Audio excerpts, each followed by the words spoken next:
Hi, everyone. I'm Christine Rittman here with this week's episode of Social, a show that I do every Friday at noon where I talk to someone who is using social media professionally. And today is very exciting because I'm actually meeting in real life for the first time someone who I interviewed back when I was with the newspaper years ago, Emma Tuccillo. Yes, you got it. It's Emma Tuccillo of And North. Welcome. Thank you so much for having me. I'm at your house, so Well, welcome to me. Welcome to my house. Yes. So tell us a little bit about And North. All right, so I launched it about almost 4 years ago. It's a curated guide to upstate New York, and so we feature anything from places to stay, explore, eat, anything north of New York City, and our audience is mostly geared towards New York City residents. That makes sense. So it's a nice, achievable little getaway. Exactly, and I had gone to school in upstate New York, so that's how I kind of fell in love with the region of the Hudson Valley, and then started that as a jumping off point to the Catskills and beyond. That's great. So it's mostly a blog? It's a website and social media, and we also host a lot of events as well. So I'd say the blog is sort of the center of what we do, and then all of our other sort of elements and legs have sort of formed since we started and kind of came upon us organically. When did you start? We started 5 years ago, a little bit over 5 years ago, and then built up content for about a year before we actually launched. Oh, that's smart. Yeah, it helped a lot. I mean, we're going to talk about social media today, and we launched our Instagram, I think about almost a year before we launched. So it was a really amazing way for us to get an audience and to sort of build up our own aesthetic, figure out what's working, what people are responding well to. And so by the time we did launch, we already had sort of a built-in audience. That was incredibly smart to do. It just kind of made sense because we weren't ready to launch the site yet. So it felt like something that was attainable that we can start with. But in hindsight, I think it was really a good decision. And And North has this great Instagram-y aesthetic. Like it came up at the same time as sort of, how would you describe And North's aesthetic look or feel? Or well, my background's in photography, so I definitely think that part of my interest in upstate New York is that I'm very drawn to unique spaces. I would love, when I was in school, I would just sort of knock on people's doors and ask if I could photograph their homes. I love that. And it brought me into some very interesting experiences, but all wonderful. And so I think that I was drawn to a lot of interiors, to the people, obviously to the nature, and my personal style ends up being very bright, a lot of sort of desaturated whites, mostly natural light that I shoot during the day. And so our contributing photographers sort of, the people that I find tend to have a similar kind of style. And how do you find your contributors? Well, we've been very lucky. They've mostly reached out to us. I love that. So I think upstate New York is something that people, when they love it, they just love it. And so when they saw that we were doing it, a lot of people reached out wanting to get involved. And it was really just a testament, I think, to the area, to them wanting to be upstate more, to them wanting to, if they're photographers, shoot more of the kinds of things they want to shoot. So it's given people a lot of interesting opportunities, which I love. I love to send, the photographers that we love to really special places and make sure that they're having a great experience while they're working. Now, when you started the site, you were living in Brooklyn or Queens. Yeah. Sorry, Queens. No, that's okay. And now you live here in Hastings, right? Yes. In the Hudson Valley, the lower Hudson Valley, not upstate. It's funny. I never called it lower Hudson Valley until now. And the word upstate New York is such a highly contested phrase. But north of the city. North of the city. It is north of the city. And we lived, my boyfriend and I, in Queens and Sunnyside for 5 years. And I had started and was running in North at the same time. And so it just made sense at the time to be there. But I was pretty much upstate every weekend and had this very long, funny commute where I would take the 7 train to Grand Central, take Metro North to Hastings, pick up a car, and then head upstate, and I was carrying all my photo equipment, and this was became just the new norm, and so it kind of stopped bothering me after a while.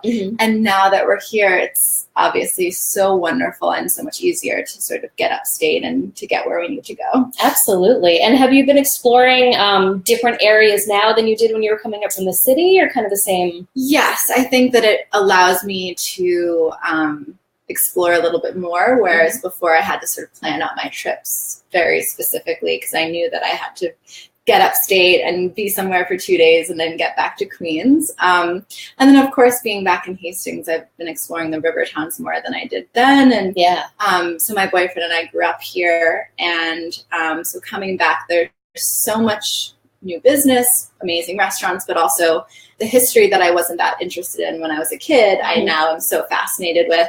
Just like behind where we live, a little bit that way, we have the aqueduct, and we have the Draper Estate, which is where the first detailed photo of the moon was taken.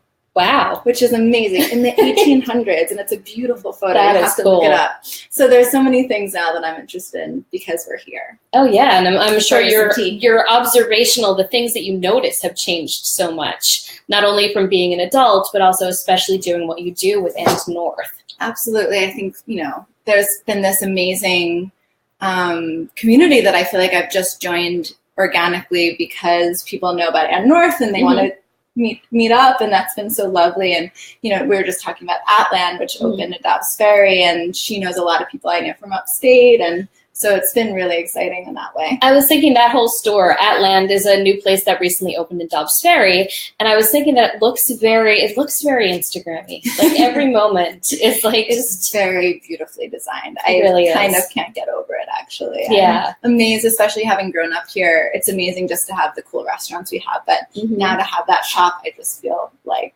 it was the perfect timing. all this coolness is just coming up from the city and mingling with the existing coolness of the history and nature that we already had and turning into a whole beautiful thing. Yes, and it's so accessible by train. It really is. It's very easy to get up to the Hudson Valley. So social media. So clearly one of the parts that social media obviously played in And North's growth was that you launched the Instagram before you even launched the website, which is fantastic. Can you tell us a little bit more about Atland's journey, And North's journey with social media? Yeah, so we started at a time when I think Instagram was at this like crazy height where the algorithms were better, and so someone who had 0 followers could stand to reach really big numbers just by creating consistent work, creating interesting content. And so I think we came upon it at a really, really lucky moment because I'm not sure how well we could have done now if we had started. I think we still would have done well and connected with the community, but it's so much harder, unfortunately, to start from zero. Yeah. Not to say that it's impossible, but you just have to be that much harder working. But we started this time where everyone was just really excited about Instagram, and you were seeing people's businesses grow.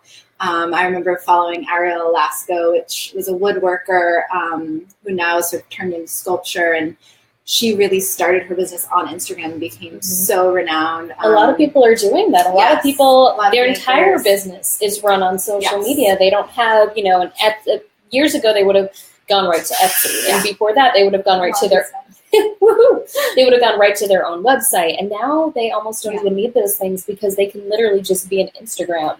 Yes, I mean, what you're doing is you're contacting and connecting with people where they already are. So if you think of it like a populated cafe in a town and you want to go and spread the word about an event that's happening, you go to that place where you know the interesting people will be. And this is just a much more magnified version of that, where people are already on Instagram, and if you connect with them in an authentic way, authenticity has always been really important to us. We don't ever post features on places that we don't really believe in. And we also don't take money from the places that we feature when they're upstate. It's not pay to play. It's your authentic curation. Yeah, and I think what we talked about a lot at the beginning was, if we wanted to start a magazine, 5 years ago, there really would have been no way because we didn't have the money, we didn't have the connections. And at that time, the independent magazine scene was happening, but it was definitely just a twinkle in our eye. But we were able to launch this site and have very little overhead per month. Obviously, Instagram is free. And so we were able to experiment and try things and also not, rely on an investor right away, that kind of thing, where we're really able to do it the way we want to do it. So I think it's just amazing for small businesses now where they can try things and they can have very little overhead and see what works, and just keep kind of experimenting. And I'm always the first to say that we didn't know what we were doing, and you just keep trying until you get a little bit more experienced, and sort of like fake it till you make it. Nice. And now you have Instagram business profiles, so now you can see what's working in a lot more detail. Let's grab our tea. Oh, yes. And then I will ask you some more about the growth of And North as a business, because to your point, you're not pay to play. So thank you. So you're not monetizing via, people paying to be featured. So how does And North monetize? Is it largely via events? Very slowly. I like to say that at this point in where we are, we're almost a non-for-profit that's not a non-for-profit. Yeah. Because I think, again, our focus has been so much on building up our audience and knowing that we're working towards something and trying out different business models. And so now what we've mostly been seeing is that our events end up being a really good business model for us, because there's a lot of bigger brands that are very interested in the upstate lifestyle and aesthetic and, again, sort of authentic feel of these small businesses. And so those companies are interested in sort of correlating their brand to that region and that idea. And so it's an influencer model, essentially. In a way, yes. And so, but we do kind of create custom events for companies as well. So Parachute, which is a bedding company in California, wanted to sort of showcase their new line of tableware in an upstate setting. And so we did an event with them in the fall with a restaurant which we love, Brushland Eating House, which is in Bovina, which is far but worth the trip. It takes about 3 hours from here to get there, but it's a very special place, and we do most of our events with them. I love that. So they're really ambitious. They are so creative. They're so talented, so hardworking, and every event sort of pushes further and further. So how do people get up to these events? Well, most of the time we end up having them in pretty remote spots, so people do have to drive. Yeah. Sometimes we'll do something near a train, which is always lovely, but we love these kind of secluded, really far away places, and we're always amazed when people kind of take the time to get there. In the fall, we actually did a partnership with Catskill Carriage, which is this new kind of high-end bus service that takes people from, kind of hilarious, Brooklyn bars and restaurants to the Western Catskills. Wow. And they have pie service. It's like a jitney. Pie service. They give you pie. I love that. Yes. It's like a jitney, yeah. I want pie service. I know. Where do they get the pie? They make it. They make it? Yeah, they make it. Oh my God, that's adorable. I've never heard of this. Catskill Carriage. Yeah, they just launched last summer, and it was just towards the end of the summer. So this will be their first full season. So we worked with them to shuttle people up to our fall event, which was really nice. So we're always looking for small businesses to partner with these bigger companies when we do events. So we use them if we do a dinner, for example. We like to think about all of the ways that we can showcase local makers within our own sort of style. So local candles, behind me you can't see, but Green Tree Home Candle is this candle maker in the Western Catskills that I'm so in love with. She's so hardworking. We've worked with her on almost all of our events. Most of these people I find out about on Instagram. So it's, again, an amazing way to connect with your audience, but also with other brands that might be interested in working with you, and vice versa. Local florist, obviously a local chef, and sometimes local linens, that kind of thing, local ceramicists. So even if we're working with a bigger brand that's not based in upstate New York, we still incorporate every element that's not that brand's with local designers.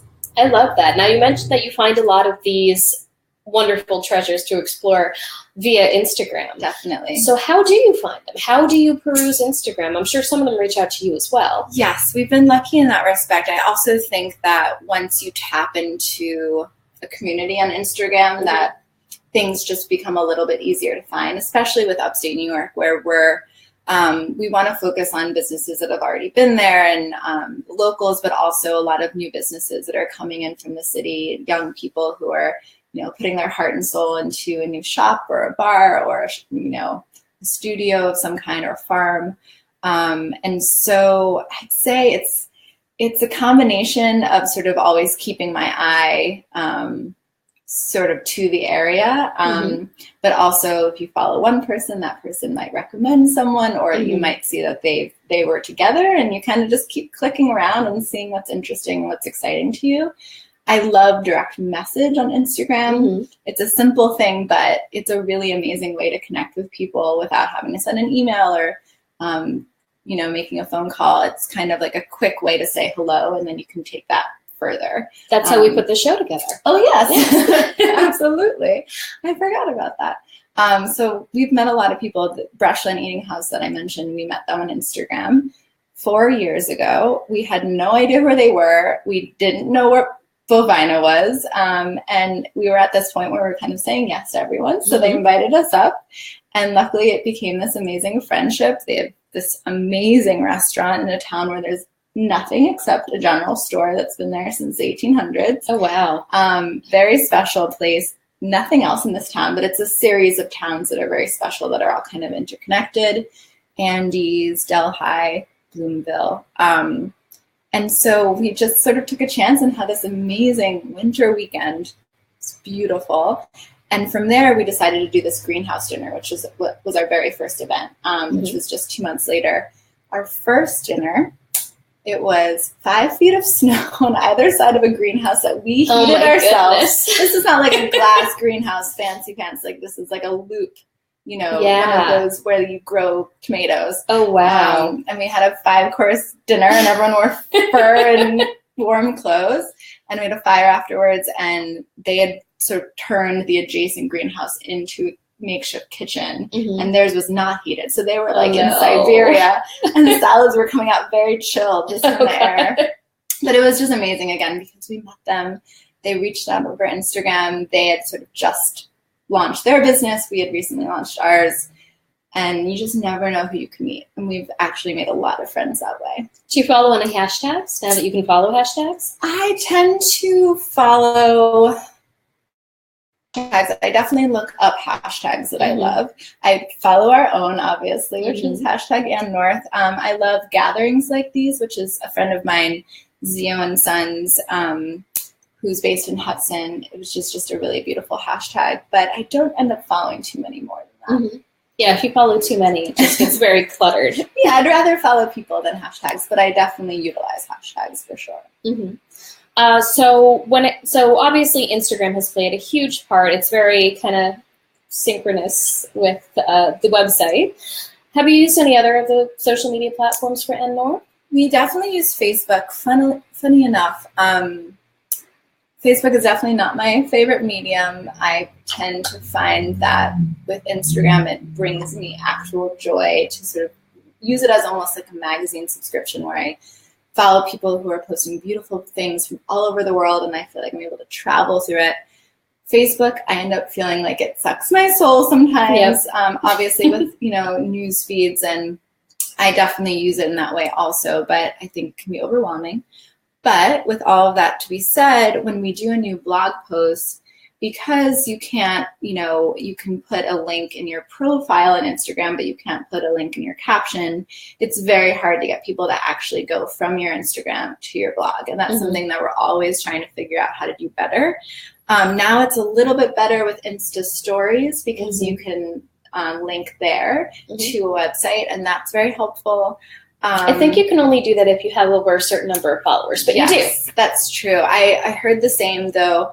I thought that changed for something else recently. It was, I'm trying to remember what it was. I think the number now is 10,000. Okay. It might be 15. Whatever it is, you're above it. Okay. Yeah, but that's a very handy feature to have. I'm very glad. I hope that they change that so everybody can use it. You know what it is that with Instagram, businesses that are selling things, it used to be that you can only tag objects in the image with the price tag that would link if you had over a certain amount, but now I think anyone can do that. Yeah, you can integrate Shopify with Instagram at I think pretty much any level. Yeah. Okay. Yeah. But so we're lucky in that respect. But with Facebook, it's much easier to get people to click. We've found, and we do some advertising on Facebook. So when we have a new blog post, we'll put a little bit of money into targeting our audience Usually we don't go too crazy with a very customized kind of targeting. Usually we'll do our followers and their friends, which we find to be great for what we're doing because it's so specific to a local sort of section of New York. So but if we were like, you know, trying to get the word out about a new product that was international, then I think we would do more targeting. And do you also do ads on Instagram? We don't. I have a funny thing about it.